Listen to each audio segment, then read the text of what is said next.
Olá, meu irmão, minha irmã. Sejam bem-vindos a essa nova aula, essa nossa nova partilha. Clarice falou agora há pouco, não sei se você viu hoje, se você viu outro dia, sobre o amor de Deus. Quão belo é o amor de Deus, né? Relembre aí algumas características desse amor, né? O amor de Deus que ele não olha simplesmente para a sua família, mas ele é um amor que é pessoal, né? Deus lhe ama de forma pessoal. O amor de Deus que é um amor gratuito, ou seja, que não exige nada em troca. Isso é tão belo, né? Isso é tão bom. O amor de Deus que é eterno, que é paciente, que é constante. Espero que você tenha sido extremamente tocado aí por esse amor de Deus. Falando um pouco agora sobre o tema de hoje. E aí é importante que nós prestemos atenção. Se você tem o seu caderninho aí, tome nota também, porque o seminário de vida, esse curso que nós estamos fazendo, ele é um passo a passo, ele é um itinerário. Então nós já ouvimos falar sobre o amor de Deus e agora nós vamos falar um pouco sobre o pecado e sobre a salvação. De onde vem, Eric? De onde surge a ideia do pecado? Ele surge logo em Adão e Eva. Você sabe bem disso. Quando Deus criou o homem e a mulher, Deus criou Adão, da costela de Adão criou Eva, soprou sobre eles ali e eles ganham vida. E a partir disso daí a serpente se aproxima. E o que é interessante aqui, diante daquilo que a serpente faz? A serpente, que é o demônio, a primeira coisa que nós temos que entender como família é que ele existe. A gente vive numa sociedade em que parece que o mal não existe, que o demônio não existe, mas ele existe. E o primeiro pecado ali, primeira tentação, melhor dizendo, foi contra uma família, contra marido e mulher, Adão e Eva. E ali a serpente, ela para com Eva e ela diz assim, é interessante que em Gênesis, Deus fala, ó, vocês podem comer todos os frutos do jardim, menos o fruto daquela árvore que está ali no centro, porque se comerdes desse fruto, você morrerá. E a serpente, ela começa ludibriando, né, enrolando Eva. Ela diz assim, Eva, é verdade que vocês não podem comer de nenhum fruto do jardim? Aí Eva, não, nós podemos comer de todos, menos daquele, porque se nós comermos daquele, nós morreremos. Veja, onde é que, onde é que começou o erro de Eva? Em dialogar com o demônio. O nosso erro não é simplesmente o pecado, é quando nós damos espaço para o pecado na nossa casa, na nossa vida, na nossa família. Então, à medida que nós vamos abrindo uma brecha, esse diálogo acontece, aí a gente não é mais forte que o demônio. A gente não consegue enganá-lo, não. A gente precisa estar preparado e não dialogar com o mal. Não dialogar. Então, Eva responde, não, nós podemos comer todos os frutos, menos aquele, porque se nós comermos, nós morreremos. E aí a serpente diz assim, não, Eva, vocês não morrerão. Pelo contrário, vocês serão como Deus, conhecedores do bem e do mal. E aí, aqui está o que é o pecado. O pecado nada mais é do que querer ser Deus, o Deus da nossa vida. Seja pelo prazer, seja pelo possuir. Nós queremos ser o nosso próprio Deus. Isso é pecar. É ir contra a vontade de Deus e ser o centro. Nós passamos a ser o centro. Quando a serpente disse isso a Eva, ela fez automaticamente: eu quero ser como Deus. Eu quero controlar a minha vida. Eu quero conhecer o bem e o mal. Eu quero conhecer todas as coisas. E aí Eva come. E ao comer, Eva também oferece a Adão, que também come. E aqui é engraçado, porque a primeira coisa que eles fazem quando eles pecam, logo em seguida, em Gênesis, vai falar: eles, ao ouvir os passos de Deus, quando eles ouviram os passos de Deus, eles se esconderam, pois eles estavam nus. Primeira coisa que o nosso coração faz quando nós pecamos, a maioria das vezes, é buscar que a gente se esconda de Deus. Na nossa família não é diferente. A gente começa a se afastar, a gente começa a fugir, a gente começa a se esconder. Não é que Deus não queira mais se relacionar com Adão e Eva. Era Adão e Eva que não queriam mais se relacionar com Deus. Na nossa casa, na nossa família, à medida que nós damos margem para o pecado, nós mesmos vamos nos escondendo. Vamos entrando no nosso mundo, vamos entrando na nossa dinâmica, cada qual no seu mundinho. E a gente vai se afastando de Deus e se afastando também um do outro. A gente acaba se afastando do nosso marido, da nossa esposa. Entende a relação? Então, o pecado, ele existe. O mal, ele existe. E o nosso maior erro é tentar dialogar. Então, eu estou aqui vendo um filme que tem uma cena pornográfica. Mas é só essa, é besteira. Aquilo dali, ele fica na minha cabeça, ele fica na minha mente. No caso, principalmente no caso do homem, que é mais visual. A mulher que se aproxima de um amigo, ela vai se aproximando daquele homem ali, ela começa a construir uma relação também com ele. O nosso erro não é colocar o filme. O filme faz parte. Eu não sabia que tinha, por exemplo, aquela cena. O meu erro é dialogar, é continuar. Entende? Não é aproximar, não é ter amigo que é o problema. O problema é ir me aproximando dele. É ir dialogando com o mal. É ir dialogando com o pecado. Então, é importante como família nós termos primeiro que essa consciência de que o pecado existe e segundo, que eu não posso dialogar com esse pecado. E aqui eu gosto muito disso, né? Eu acho muito belo isso. Porque Adão e Eva, eles pecaram, eles fugiram, se esconderam de Deus, mas a história da salvação é que Deus ele tenta se aproximar do homem a todo instante. Todo momento é Deus tentando resgatar o homem. Né? Veja lá, Moisés no Egito. O povo está escravo no Egito e Deus envia Moisés para libertar aquele povo, o povo hebreu.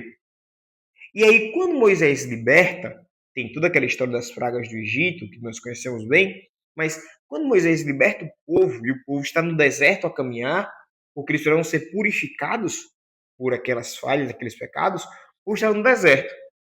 E aí o povo começa a reclamar.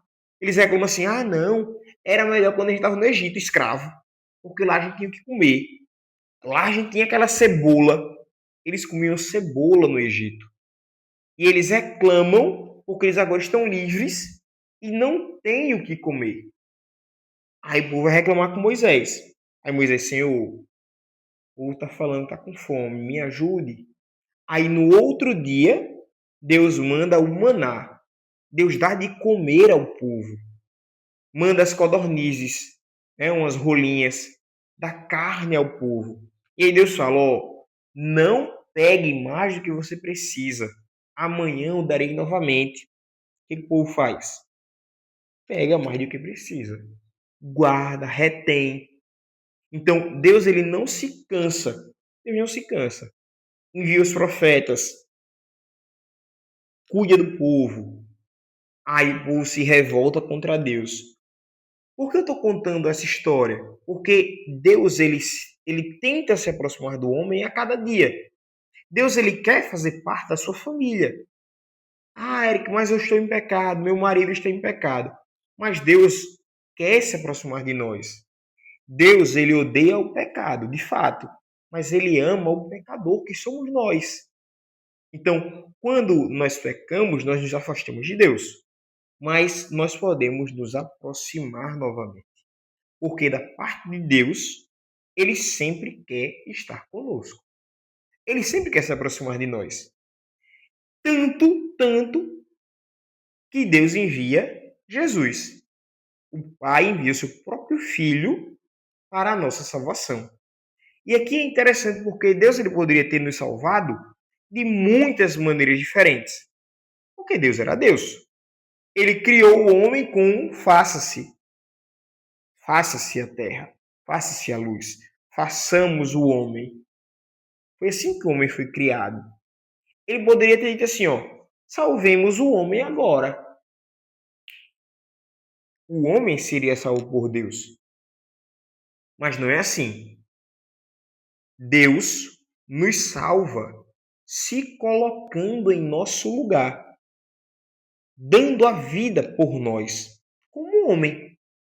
Cristo desce no seio de uma família, se faz pobre, se faz pequeno, vive uma vida ordinária como nós vivemos na oficina de José, com Maria, nas idas ao templo, à igreja, cresce em estatura e em graça e assume a sua forma divina, manifestando curas, manifestando as maravilhas que nós conhecemos ali que Jesus fez, mas muito mais do que isso, ele se coloca no seu lugar, no meu lugar. E ele morre no lenho da cruz, no madeiro da cruz, para nos dar a salvação.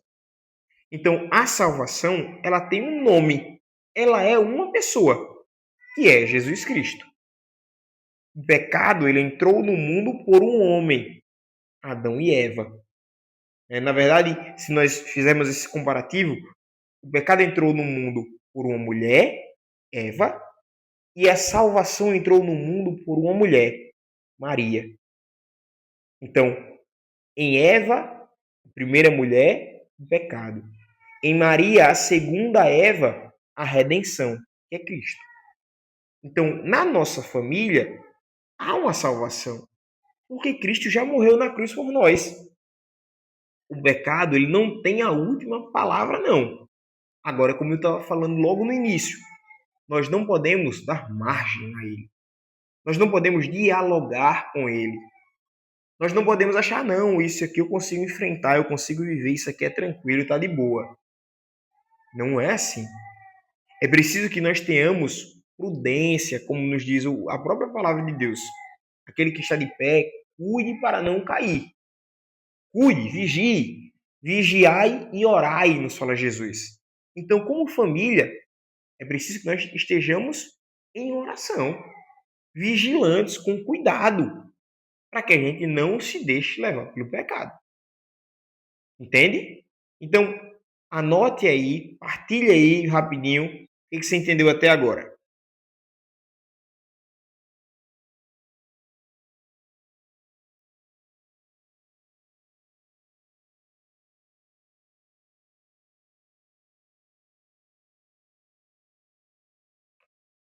Voltando aqui, já para a gente encerrar essa nossa partilha de agora, né? Essa nossa partilha sobre pecado e sobre salvação. É importante também nós olharmos e entendermos que o pecado ele existe e ele tem uma lei. Ele segue uma lei. Como assim, Eric? A gente cria uma ideia de que o que é pecado é aquilo que faz mal para mim. Por exemplo, vou dar um exemplo bem extremo, certo? Eutanásia. É pecado ou não é pecado? Ah, é pecado. Eu não estou com uma situação de ninguém na minha família, talvez, em estado vegetativo. Quem passa por essa situação vê o sofrimento da pessoa e vê o próprio sofrimento. E aí ela começa a achar assim: ah, não, mas é fazer o bem para essa pessoa, é fazer o melhor para ela, o melhor para mim. Vou mandar desligar os aparelhos. Entende? Eutanásia é um pecado. É pecado. Mas eu entro naquela ideia de que é melhor ou pior para mim. O pecado não é pior para mim, entende? É como se fosse aquela ideia de, ah, não, tá me fazendo bem, é porque eu acho que é bom, eu acho que é bom. E aí eu crio a minha própria lei, eu crio a minha própria ideia do que é e do que não é pecado. Eu relativizo as coisas. É preciso que nós tenhamos cuidado e atenção. Como é que eu sei, Eric, se é pecado ou não? Muitas vezes, nos ajuda muito isso. Deus nos fala sempre através da nossa consciência. Tem uma história de São Francisco, não sei se você conhece São Francisco de Assis, mas ele não se converteu assim de uma hora para outra, não. São Francisco foi à guerra, foi preso, passou 1 ano preso, vendo a miséria dele e a miséria do homem, e ele voltou para a casa dele. São Francisco era o rei da festa de Assis. E aí ele voltou para a casa dele. Quando ele voltou para casa, ele voltou convertido. Foi ou não foi? Não. Ele voltou desejoso de voltar para a guerra. E aí, quando ele estava novamente a caminho da guerra, ele escutou uma voz interior que dizia assim, ó, Francisco, você quer servir ao servo ou ao Senhor? O servo, no caso, era o príncipe, por quem ele ia guerrear. E aí Francisco para e diz, não, eu quero servir ao Senhor. E ele retorna. Ele não vai para a guerra. O nosso coração, muitas vezes, ele nos acusa. Eu estou assistindo negócio e aí eu falo assim, epa, isso não vai ser bom para mim. Onde é que está o nosso erro? No prosseguir. Quando o meu coração, quando a minha consciência acusa, meu irmão, faça o exercício de parar. De como Francisco retornar para casa. Entende? Então, temos cuidado. O pecado ele existe, o mal, o demônio ele existe e ele vai contra a tua família, porque ele não quer que vocês sejam santos. Ele vai contra a minha família, ele vai contra mim, porque ele não quer que eu seja santo. Mas muito maior do que o nosso pecado é a salvação, porque Cristo se fez homem para nos salvar. Então, a salvação, ela é uma pessoa, Jesus Cristo. Deus abençoe. Até a nossa próxima pregação, até a nossa próxima aula. Tchau, tchau.